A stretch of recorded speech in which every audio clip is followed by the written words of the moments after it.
Hello there, and welcome back to War Thunder, to a very long battle in the beautiful, really great performing French high tier tank that is the AMX-40.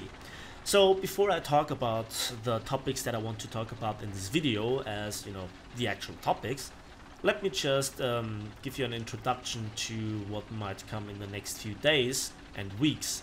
So I could easily make a duck talks about it, but I think I don't have too many topics currently, or I just you know, this is actually one topic so huge that I make a separate video about it. The amount of videos in the next few days and weeks might drop because I'm absolutely burned out from War Thunder high tier. I'm absolutely burned out from playing PC at all and neglecting you know, a bit of a real life here for the sake of YouTube.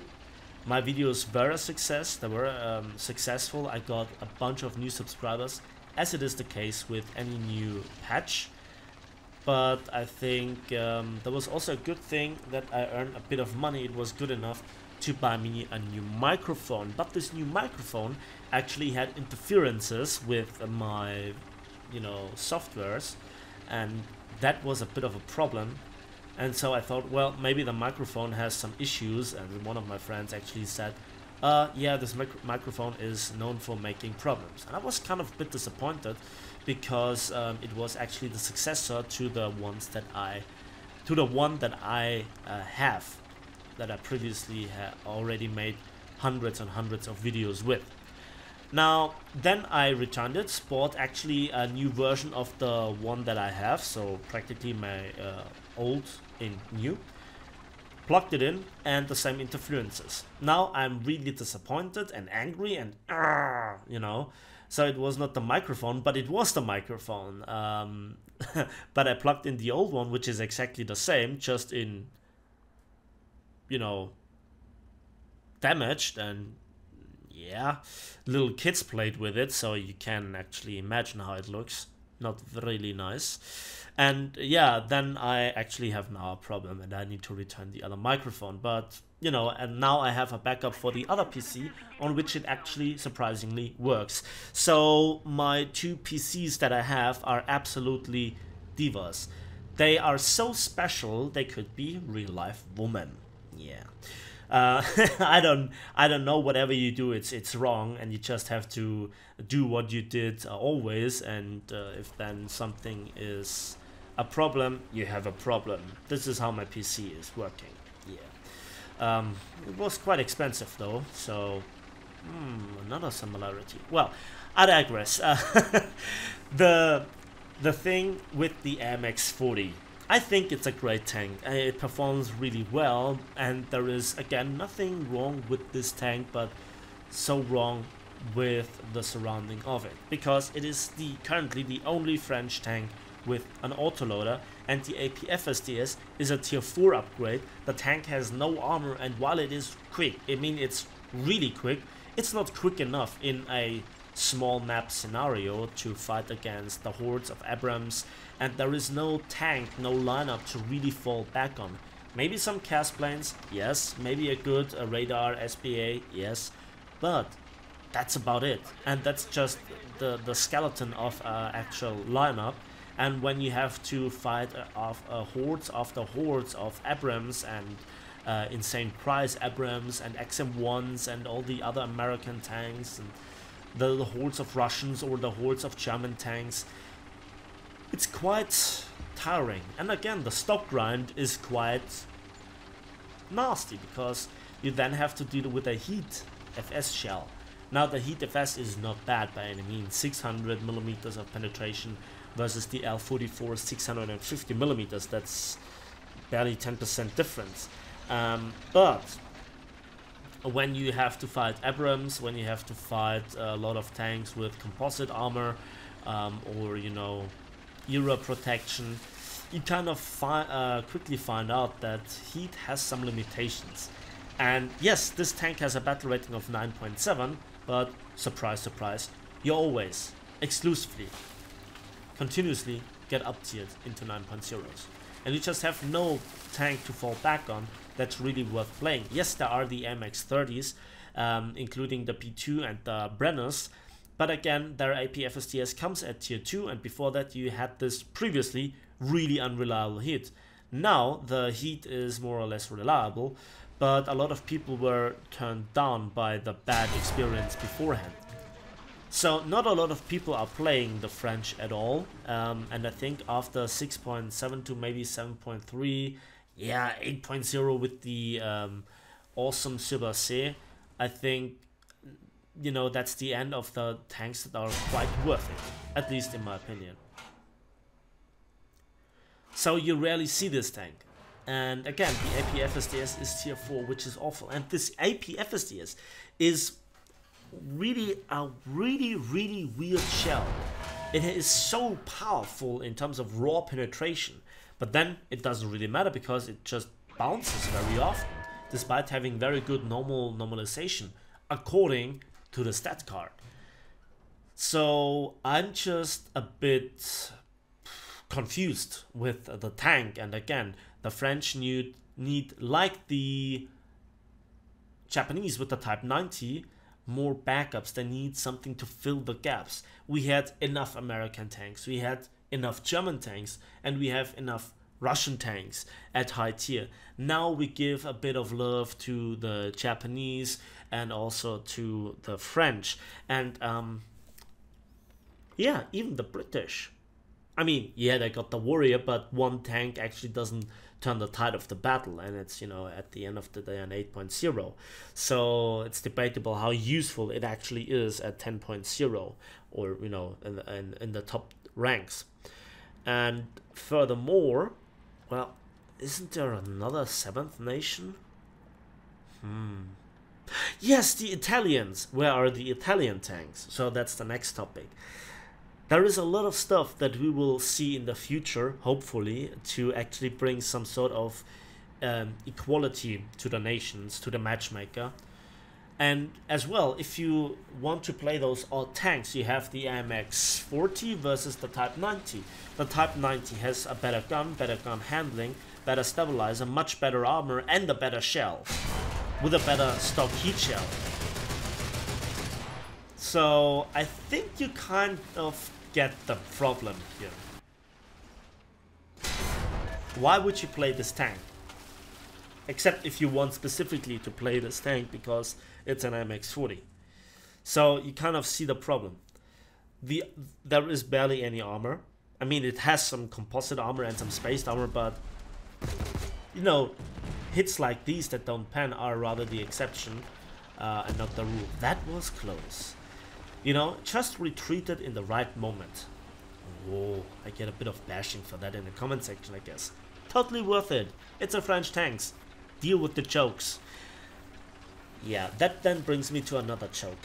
And this is the combination of the teams with large maps.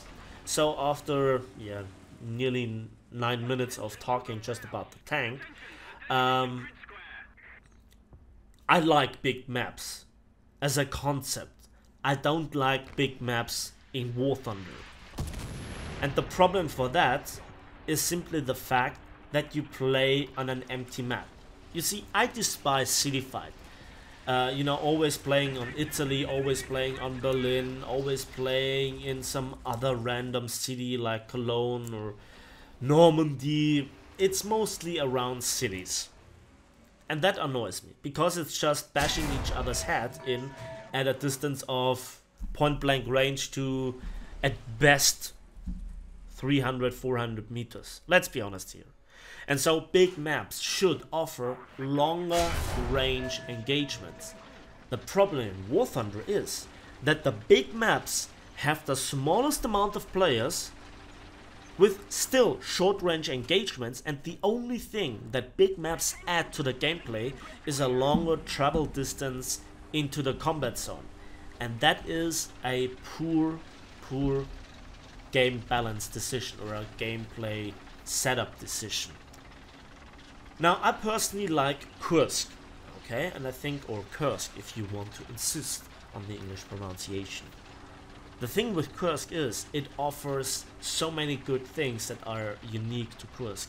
long-range ridgeline fights, and still knife fighting in the city or the village. The problem is barely anybody flanks, barely anybody has the guts to use the visual cover from the woods if you're starting from, let's say, the south and you go to the right, and nobody really wants to stand in the capture zone in the east. And I can understand this, but effectively what it means is that both teams rush in the middle, then fight, and then immediately afterwards the spawn camping begins.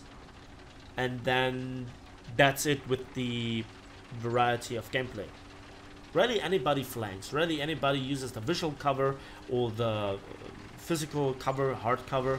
Nobody uses the ridge lines in practically open field. And I think this is a shame. I think this has to be in some way or another addressed. Gaijin actually had to increase the size of the village, or add it in the first place, after people have complained about it.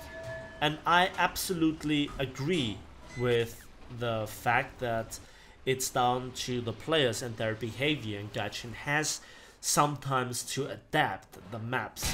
And everybody was avoiding the long range engagements, everybody was avoiding the flanking actions and was going into the middle anyway, and then they died off so quickly that the advantage was down to the tanks with one-shot shells, aka APHE, and a lot of armor, so the Russians were in great favor. But then tanks like the Leopard, or Leopard, if you pronounce it, that sounds awful, they never could make their advantages work. And, you know, not just talking about the stock grind and also the poor mobility of the Leopard compared to what it should be. Let's leave that aside and let's just concentrate on how the tanks were played. Everybody was rushing to the middle. So here, this match, we are just, you know, barely above half of the gameplay time, and it's boring, it's dull, there is nothing there. I'm just driving over a beautifully designed map in terms of visuals, you know, with the white fences, the gardens, and now and then a shit house here and there. So yeah, great Russian design. Now, you know, one shit house next to the other. Oh god, that's a bad joke. You know, I'm kind of trying to fill in here the gaps, but what you have to also take into account is patience. Patience is sometimes necessary. However, it is sometimes really extreme how it is working out in terms of how much time you have to invest. What people are complaining is just the size of the map, but very often they can't really point their finger at what's the real reason. The real reason is, did just the Tiger 1 execute an XM1? Good boy. Even though it was the enemy. Now, back to it. What people complain is that they just see what a large map adds to their gameplay. It just adds driving to the combat zone. This is what we have on the Fulda map, this is what we have on the Maginot Line, and what we have on Kursk and surrounding of Volokolamsk. Very often the players don't see the possibilities of a map and then go for the very exact same spot every single battle. I know this from myself, that I have my paths how to play a map. Sometimes even though the objective is on the other side of the map, I go to this map because I know my positions very well and I know that then I can work my way through the enemy lines. That's not always helpful, that's not always the case. Even if you are a very good tanker, sometimes you have not all the informations available. So if you have time, give away information to your team if you have any useful information. Just mark the map if you have any sort of visual line of sight to an enemy, but you don't dare to engage because you're damaged, you're repairing, or there is an enemy tank in another position that's holding you down. So information is important, patience is important, but you never know when it's the right time. The next big problem, which is the big topic that's overshadowing every discussion at the moment, is the grind. The pure fact that Silverline and RP income don't scale with the amount of time played in a battle. So that means, effectively, to boil it down into a nutshell, that it is so much more rewarding to just rush into a match and just get a capture point, kill maybe 1 or 2 enemies, die, and then bail out. And this just takes you 3-4 minutes, and then you have another match. And then you get so much more Silverlines and RP per hour than somebody that's playing like a 20-minute battle and gets 1 cap and 5 kills, and even though he survives and has a lot of other awards like double strike and you name it, it's literally not worth it. Add to this the fact that on big maps like the battle that I'm playing on, surrounding the Voloklamsk, it's an 8 versus 8 on a massive map. And not just is the map massive, like half of the map size is completely irrelevant to the gameplay. The complete southern quarter is completely irrelevant. Big portion of the north is irrelevant. The area between the spawn zones is mostly irrelevant. And it's again down to the objectives, and there are just 2 points of interest. So you just travel to there and then just you know, kill the enemy at point blank range. This battle was in many ways an exception. However, I kind of didn't really feel like playing here for 20-25 minutes. So the Leopard 2K killed the T-62 that was, I guess, in B. And now I don't know where he is. I don't want to rush into B. I don't know where the T-62 was actually shot from. So I just wait. I wait behind the ridgeline. I'm literally camping. That's all that currently I can do. The enemy team is down to a single player, and it seems to be a Leopard 2K. He seems to be in this vicinity. I don't want to give him a visual line of sight to me, and even if he couldn't shoot me, he still would know where I am. So I don't have the jump on him, I don't have the surprise on him, and it would come down to a, well, Mexican standoff, you could say.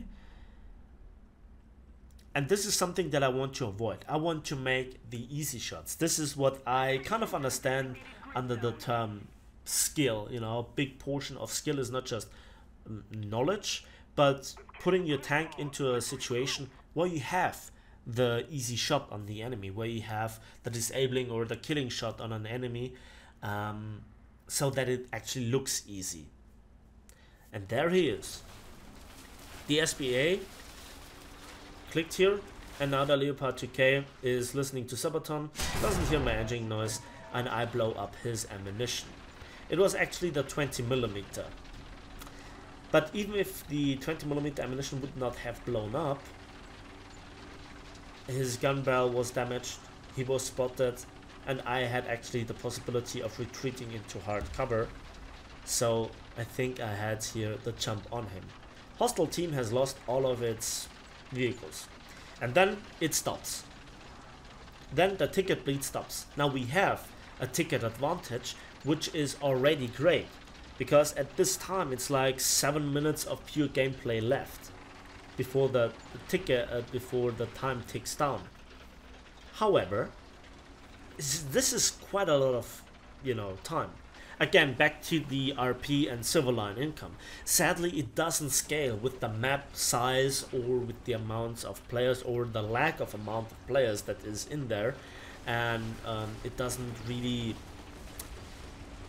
yeah, give you any sort of reward for playing on such a huge map, for taking your time. Like, I cannot boost my Silverline and RP income by capturing points. There is just one capture point, and capping it would ultimately result in my death. This is why I'm not capping, because if I would cap B, the enemy would know where I am, and I know, or I can see on the minimap, that I don't have any sort of backup. Yes, there is an SPA, so that might be a good thing for against air attacks, but the only other tank that's currently near us is in A, and he's directly in A. Personally, I would not defend a cap by staying in the cap, but actually putting myself to another side, to a position that would allow me to observe the capture zone. And if somebody enters that I have not seen entering, I actually would know that somebody is in there. And because the game mechanics, how they work, even if I am in the capture zone and the enemy enters and doesn't decap, the enemy already knows that there is a tank in there. Okay, so this is now again setting up your tank, and then you have no advantage in terms of surprise or anything like this. So as it turns out, the other two tanks that are nearby are randomly shooting, and I hate this. It's now listening, it's now observing, and so I am pretty, you know, silence you noob, I'm pretty direct with here my comments because I'm annoyed. This is now tense. It might look boring, but it's realistic. And there we have it. The KPZ-70 killed our M56 Scorpion because he stayed in the cap. So not just did he give the enemy a kill, he didn't defend the cap at all. And just observing here the combat messages gave me now the information that I need. I think the enemy is now capturing A, and if he stays in A, his attention would be looking, you know, straight towards our spawns, because he expects a retaliation attack from this player that was previously in an M56. Now I actually want to go around the lake and come from the other side, so that I have here a pincer movement advantage against this hopefully single enemy tank. I hope that now actually what was on the leaderboard, there were 2 enemy players left. So for quite a long time there was just 1 player alive. He got killed, then he respawned, and then a second player respawned as well. So the only thing that I know is that A gets decaptured, but there was also the message that enemy team has stopped capturing A.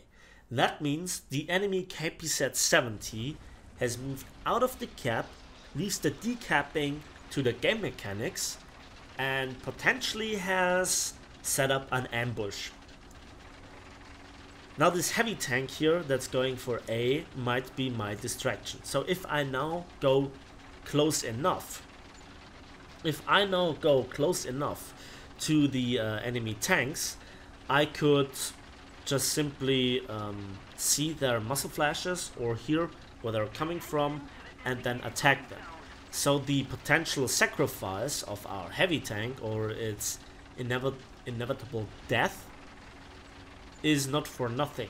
Then I could kill off the enemy. That's one way to use your numerical advantages. Ask the Russians. Bad free jokes aside, A is now more or less capped, and I need to hurry. The AMX-40 is really fast and maneuverable, and I really like this about this tank. It's, in this respect, great. I love it. It's even a tiny bit better than the Abrams or the Abrams versions. Again, I just stand still and I listen. Very boring, very realistic. Also, other observations help you. Are there any tracked footsteps in the snow that are rather fresh after a certain amount of time that disappear?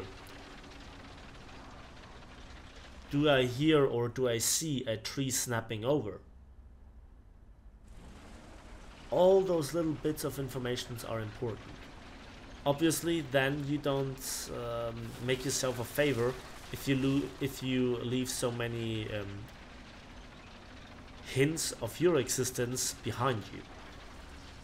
There is not much that you can do against against the tracks in the snow, but you know, not just rolling over every tree that you see. Now B gets captured by our team for quite some while, and I think hopefully this is the end of the match. Hopefully this is the end of the match. But yeah, let's summarize here. The AMX-40 is a great tank. However, it is not played very often because there is no lineup to effectively fall back on. It's the newest nation, so not a lot of people are actually go through the grind. The previous tanks were not really that enjoyable as well. The AMX-30 series with the unenjoyable grind towards the AP FSDS and the very unreliable heat shell. And yeah, the CAS is also something that you need to grind. So with one of the newest nation, you know, the grind takes a while, even, you know, nearly a year after the introduction of the French. Big maps are mostly filled with emptiness in terms of irrelevant map size, just adding travel distance to the gameplay, and also not the scaling, and there is no additional scaling up of the Silver Line and RP income. And all those things are not worth playing on big maps. So Gaijin needs to change it. Gaijin needs to make bigger teams that there are more tanks to kill and to be killed by, which sounds crazy, but believe me, it makes sense.